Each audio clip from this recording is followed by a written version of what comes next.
অন্যদিকে আরও একটা ব্রেকিং এই মুহূর্তে আপনাদের সামনে তুলে ধরি। ন্যায় সংহিতায় আরও কড়া শাস্তি। আপনারা জানেন ইতিমধ্যেই গোটা রাজ্যের বিভিন্ন কোণা থেকে চিকিৎসায় গাফিলতি এবং তাতে রোগী মৃত্যুর ঘটনা বারংবার সামনে আসে।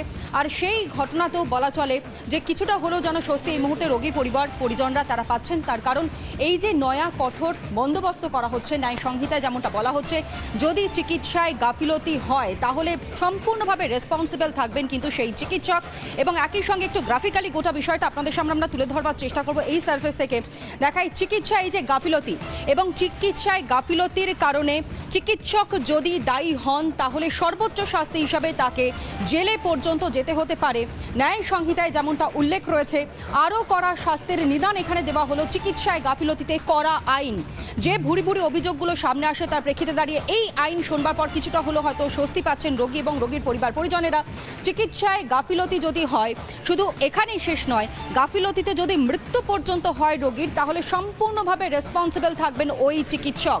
এবং সেই চিকিৎসায় গাফিলতিতে যদি মৃত্যু হয় মৃত্যুর জন্য নতুন আইন, আর সেই আইনে বলা হচ্ছে ডাক্তার অর্থাৎ সেই চিকিৎসক যদি দোষী হয়ে থাকেন তার দোষও যদি প্রমাণ হয় তাহলে সর্বোচ্চ শাস্তি তার হবে জেল, অর্থাৎ তাকে হাজতে যেতে হতে পারে এমনটাই কিন্তু স্পষ্ট করে বলা হচ্ছে। করা যে আইন তাই আপনাদের সামনে এই মুহূর্তে উল্লেখ করলাম। অর্থাৎ চিকিৎসায় কোনো রকমের কোনো গাফিলতি কোনো নেগলিজেন্স কিন্তু এই মুহূর্তে বরদাস্ত করা হবে না, যে কারণে ন্যায় সংহিতায় স্পষ্ট করে করা পদক্ষেপের কথা বলা হচ্ছে। যদি চিকিৎসায় কোনো গাফিলতি হয়, যদি রোগী মৃত্যুর পর্যন্ত ঘটনা ঘটে তাহলে সর্বোচ্চ শাস্তি হিসাবে ওই চিকিৎসকের জেল হতে পারে, হাজতবাস হতে পারে, এমনটাই স্পষ্ট করে বলা হয়েছে ওই আইনে। রোগীর পরিবার পরিজনরা তারা কি বলছেন শোনাই।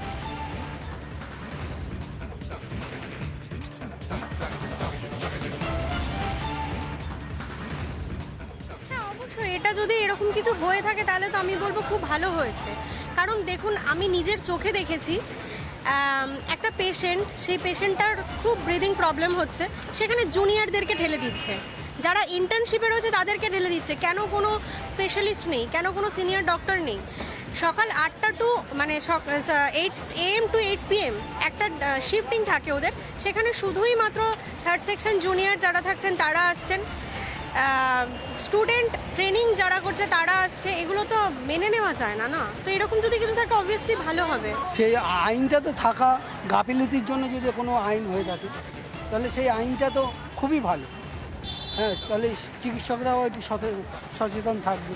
সেই আইনটা যদি পাস হয়ে থাকে চিকিৎসকরাও একটু সচেতন থাকবে, সবাই তাহলে একটু ভালো চিকিৎসা হবে। এতক্ষণ আপনাদের শোনালাম রোগীর আত্মীয় পরিজন তারা কি বলছেন, চিকিৎসকরা তারা কি ভাবছেন।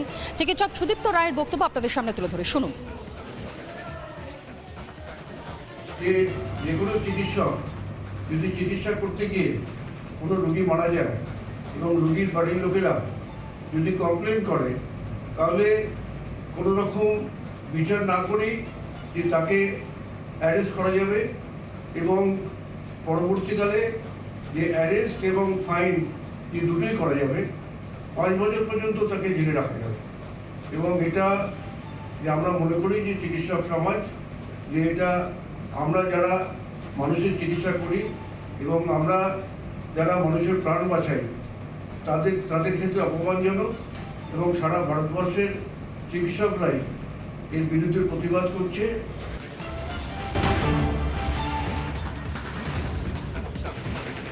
আর শুরুতেই যে খবরের দিকে আমরা নজর রাখবো, আপনারা জানেন যে এই রাজ্যের বিভিন্ন বিশ্ববিদ্যালয়গুলো এখনো উপাচার্যহীন অবস্থায় পড়ে রয়েছেন, যে কারণের জন্য সমস্যার মধ্যে পড়তে হচ্ছে ছাত্রছাত্রীদের। কিন্তু সেই সংক্রান্ত বিষয়ে আজ যখন সুপ্রিম কোর্টে মামলা ওঠে ঠিক সেই মুহূর্তে নজিরবিহীন একটি রায় সামনে আসে সুপ্রিম কোর্টের তরফ থেকে। কি রায় এবং সেই রায়ের প্রসঙ্গ পর্যবেক্ষণ সবটা নিয়ে এই মুহূর্তে আলোচনা করবো। আমার সঙ্গে নিউজরুম থেকে সরাসরি রয়েছেন সিনিয়র এডিটর অনির্বাণ সিনহা। অনির্বাণ, ঐতিহাসিক একটা রায় আজ যেটা সামনে আসলো, দীর্ঘদিন ধরে উপাচার্য নিয়োগ নিয়ে এত সমস্যা এত জটিলতা, কোথাও গিয়ে সেই জটিলতা কি কাটলো? অবশ্যই জটিলতা কাটলো। এখন তো 3 মাসের মধ্যে রাজ্যের সবকটা বিশ্ববিদ্যালয়ের উপাচার্য নিয়োগ করতে হবে, সুপ্রিম কোর্ট বলে দিল। কিন্তু মজার বিষয় হলো তনয়া, এতদিন ধরে এটা আটকে ছিল কেন? মানে এর দায়টা কার? যে জটিলতা 3 মাসের মধ্যে কাটাতে পারছে সুপ্রিম কোর্ট একটা রায় কেটে যাচ্ছে, সেই জটিলতা এতদিন ধরে অব্যাহত রইল কেন? সেই জটিলতাকে কেন্দ্র করে রাজ্য বনাম রাজ্যপাল এতদিন ধরে চললো কেন?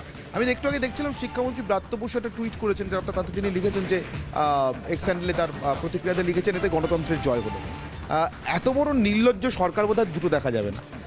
যে সরকারের গণতান্ত্রিক মনোভাবের প্রতি বিন্দুমাত্র শ্রদ্ধা না থাকার জন্য শিক্ষাক্ষেত্রেও চূড়ান্ত এবং নির্লজ্জ দলবাজির জন্য রাজ্যের বিশ্ববিদ্যালয়গুলো এবং তার ছাত্রছাত্রীরা, তার প্রশাসন এত ভয়ঙ্করভাবে ভুগলো এতদিন ধরে, এবং দেশের সুপ্রিম কোর্ট চোখে আঙুল দিয়ে দেখিয়ে দিল যে এই রাজ্য সরকার উপাচার্য নিয়োগ তো দূরের কথা, উপাচার্যদের যারা নিয়োগ করবেন সেই সার্চ কমিটি তৈরির যোগ্যতাও এই রাজ্য সরকারের নেই। কেন?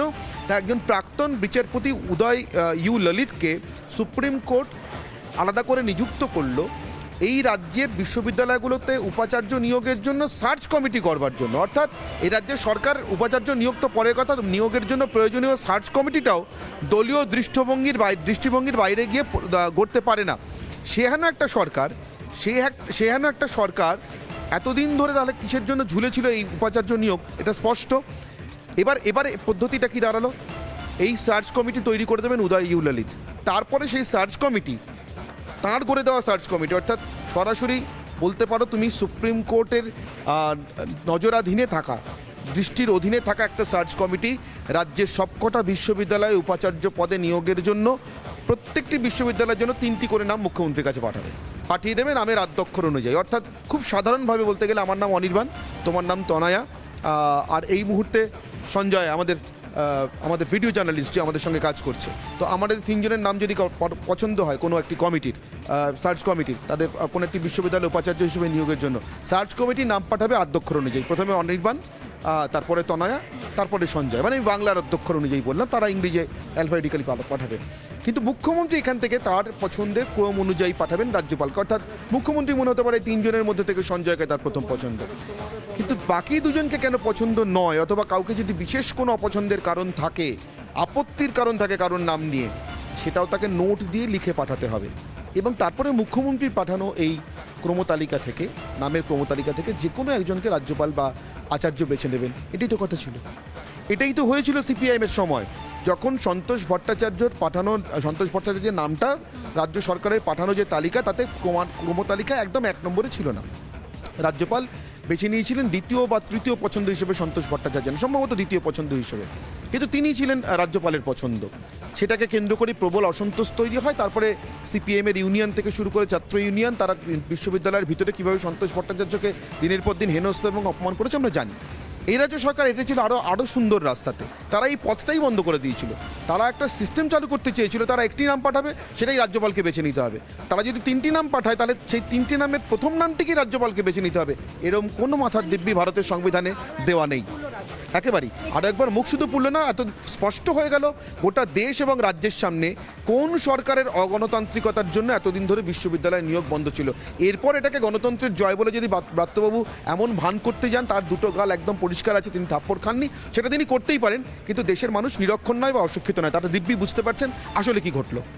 একদম অনেক ধন্যবাদ জানাবো। অনির্বাণ সিনহা এই মুহূর্তে সিনিয়র এডিটর আমাদের সঙ্গে ছিলেন, এবং অত্যন্ত স্পষ্ট একটা ব্যাখ্যা কিন্তু এখানে সামনে আসলো যে আর কোনো রকমের কোনো জটিলতা ইতিমধ্যে আর রইল না বলা চলে সুপ্রিম কোর্টের এই রায়ের পর, যেখানে স্পষ্ট করে বলা হয়েছে 3 মাসের সময়সীমা বেঁধে দেওয়া হয়েছে, 3 জনের নামের তালিকা মুখ্যমন্ত্রীর তরফ থেকে দেওয়া হবে, এবং সেখান থেকেই কার্যত উপাচার্য কে হবেন তা স্থির করা হবে, এবং উপাচার্য কে হবে তা স্থির করবেন আচার্য।